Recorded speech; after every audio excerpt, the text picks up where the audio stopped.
Dragon Quest VIII is the 8th installment of the Dragon Quest series, along with the first to change the American name of Dragon Warrior to its Japanese name. It was also the first to make its transition from 2D to full 3D. It was released in 2005 for PlayStation 2 and again in 2017 for Nintendo 3DS. The 3DS version was enhanced and included more content. Due to this, it is the superior version in my opinion, and I will go over everything added or changed a bit later. You play as a silent protagonist, a guard for King Trode and Princess Medea, after the court jester Dulmagus uses a spell to turn the subjects into plants, along with the king into a toad-esque creature and the princess into a horse. They set out on a journey to find Dulmagus and end the spell, gaining a few companions along the way. It combines the original JRPG gameplay such as exploring a world map and turn-based battle. Obviously, it is a lot bigger and more detailed since it was for a home console rather than handheld originally.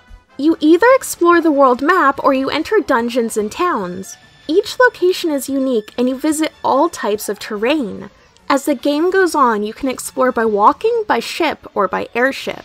The world of Dragon Quest VIII is gorgeous. Dragon Quest has an art style similar to Dragon Ball Z.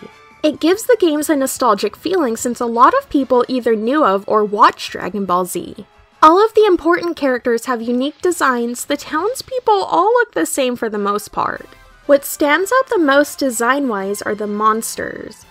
They're Dragon Quest classics, but different from most monsters in other JRPGs. My favorites being the Candy Cat and the Saber Cat. The story seems a bit silly from first glance, but it takes a deep and dark dive once you go to the first town.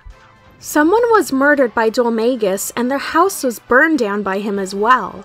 It continues down from there with a few lighthearted moments mixed in, but the main theme is very bleak.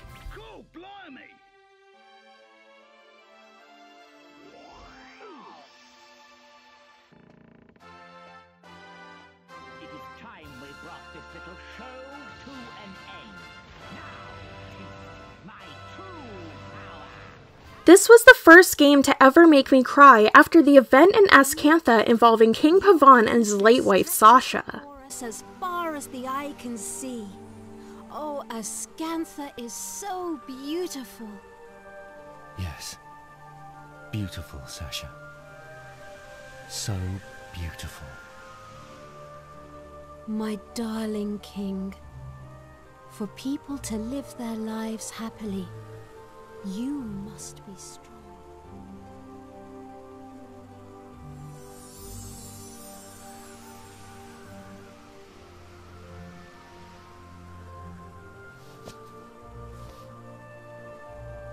I remember. Everything you ever told me lives on inside my heart. Forgive me, Sasha. I finally opened my eyes. I'm sorry for being so sad and lonely.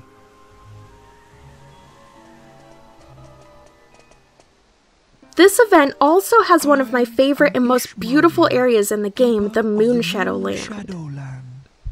There are many beautiful locations and the music that play in them fits perfectly. It has the perfect blend of environment and instrumentals no matter where you are.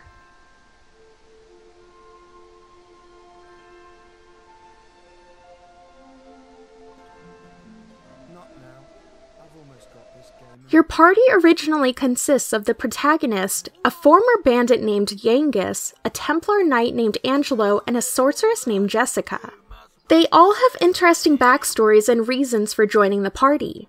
King Trode is mostly comic relief and Medea doesn't talk much due to being a horse. There are some side missions to do, like monster hunting, gambling, alchemy, and more.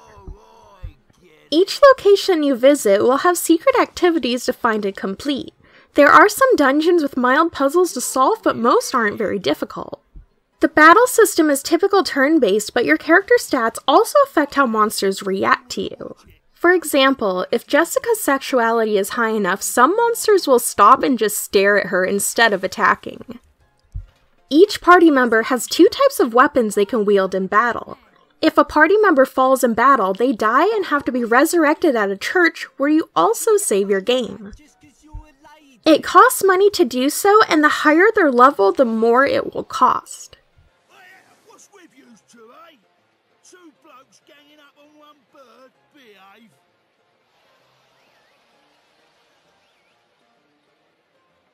That's it, you oaf.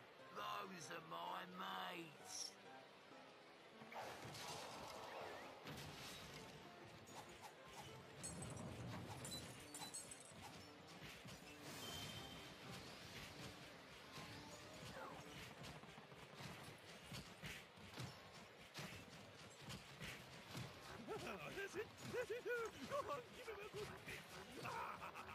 The 3DS version may have been on handheld, but it added a lot. The music was changed to a remix rather than the original orchestral, and Jessica had a new voice actress. Enemies were now visible on the world map rather than being random encounters. I liked this way more since it gave me a better opportunity to avoid fights when I didn't feel like it. Battles could also be fast-forwarded through, and the alchemy pot created items instantly. This made things a lot less tedious. A photography mode let you take screenshots of characters and enemies along with golden slimes that were hidden in towns. There were some quests relating to photo taking and rewarded you with new items and equipment. Storyline-wise, the protagonist and Dual Magus were given more fleshed-out backstories. What brings you here? The Bandit Pirate Red and the Monster Master Mori were also added as playable characters. Wait up! I'll come with ya. You what? You know me. I've got a nose for treasure, and I reckon you lot stink of it. The protagonist originally married Medea at the end of the game, but the remake made Jessica an option to marry instead. There were more changes made to the game in general, but it felt like a true enhanced version. I love both versions because they're both great, but I like the upgrades done in the remake more. Dragon Quest VIII was groundbreaking for JRPGs when it first came out, and even to this day I would highly recommend playing it. If you played Dragon Quest XI but never VIII, give VIII a chance, you will not be disappointed. This was one of my favorite games of all time, and it still is one of my favorites to this day. You're fast, but you won't get away from me this time.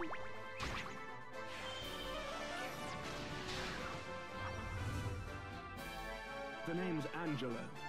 I live at Mayella Abbey.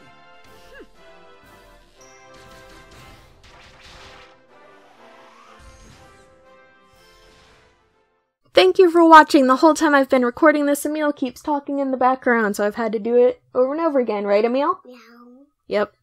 Leave a like if you liked the video, subscribe if you want to see more, let me know if you played Dragon Quest VIII, or if you played 11 first, or whichever one was your first. Technically, mine was Dragon Warrior 3 for Game Boy Color. Thank you for watching! Check out my Redbubble and Patreon if you feel like it, they help me out a lot. Thank you for watching!